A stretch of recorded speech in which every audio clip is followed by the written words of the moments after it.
Zahriddin Muhammad Bobur haqida haqiqatlar. Bobur Shayboniyxon o'limidan keyin Samarqandda juma namozida Qizilbosh Safafiy buyrug'i bilan 12 imom nomiga xutba o'qitirishga harakat qiladi.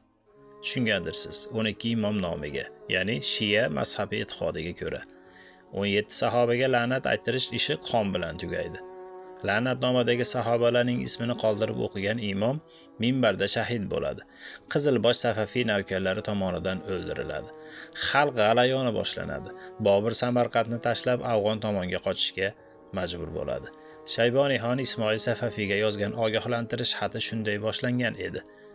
Ey Eron hukmdori, menga 70 ma'lumotga qaraganda sen zalolat yo'liga ergashib shayton ig'vosiga berilib, Shia mazhabini tarqatmoqda ekansan. Senga tanbeh berib aytamanki, bu g'ayri shar'iy mazhabdan voz kechib, ahli sunnat va jamoaga qaytgil. Yo'qsa yoqqan isyoning olovi o'zingga kuydirar. Sen xato yo'ldasan. Shayton kasofatidan abadiy qutulish uchun bu zalolatingdan voz kechib, haq yo'liga qayt.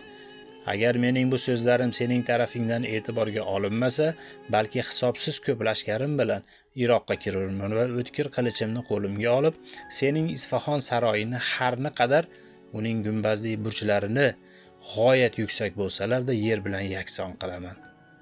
Mening jazom Iroq ahli uchun qiyomatgacha unutilmas darajada shiddatli bo'lur.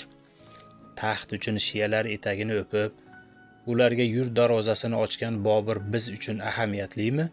Yoki shiyalarga qarshi jangda shahid ketgan, Dashti Qipchoq o'zbeklarini Mavron Rahrga boshlab kelgan Shayboniyxon tarixi biz uchun ahamiyatlimi? Sovet davrida Hindiston bilan madaniy aloqalarni jonlantirish uchun sovet ideologlari Bobur figurasidan foydalanadi. Asl o'zbek qahramoni Shayboniyxon johil dushman, podsho deb o'rgatiladi. Xoin qahramon yurt ozodligi va din yo'lida shahid ketgan Shayboniyxon qora bo'ldi. Xulosa sizdan. To'g'ri, ishonish qiyin, lekin fakt. Ishonmasanglar inshaalloh yana davomini aytib beraman. Sizlardan bir iltimos. Ilm oling. Tarixiy ilmlaringizni, diniy ilmlaringizni mustahkamlang. Alloh qaysi bandadan nafratlansa, undan ilmga bo'lgan ishtiyoqini olib qo'yadi. Hasan Basri rahimahulloh.